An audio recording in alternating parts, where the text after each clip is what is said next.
La saison des aurores boréales. Les aurores boréales sont un des plus beaux spectacles de la nature et elles ont suscité de nombreuses légendes.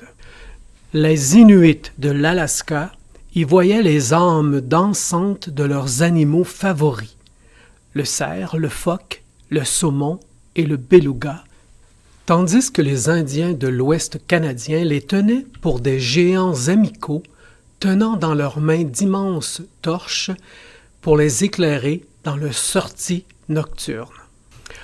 Au Nunavik, les Inuits empêchaient les enfants de jouer trop tard dehors en leur disant que les aurores allaient les attraper, leur couper la tête, puis qu'elles joueraient au ballon avec leur tête. Quand l'aurore boréale semblait menaçante, les Inuits réagissaient en agitant la fermeture éclair de leur manteau. On a longtemps cru qu'il s'agissait du reflet des rayons du soleil sur les glaciers de l'Arctique. En fait, les aurores boréales sont causées par des éruptions solaires. Elles résultent du contact entre le vent solaire et le champ magnétique terrestre. La couleur de l'aurore boréale dépend de la nature et de l'altitude des particules ionisées. La plupart des aurores boréales se trouvent entre 90 et 150 km d'altitude. La couleur verte est émise par les atomes d'oxygène situés à 100 km environ. Au-delà de 300 km, ces derniers émettent du rouge, tandis qu'à la même altitude, les atomes d'azote émettent du bleu et du violet.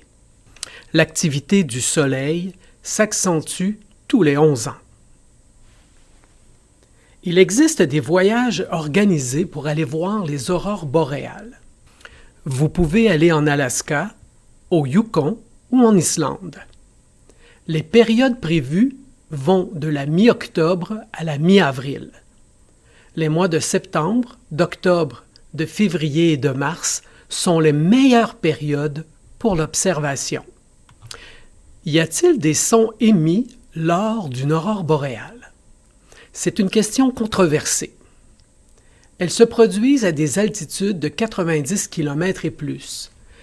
Des enregistrements de bruits anormaux ont été captés en Alaska et en Scandinavie par des spécialistes privés ou par des universités situées à ces endroits.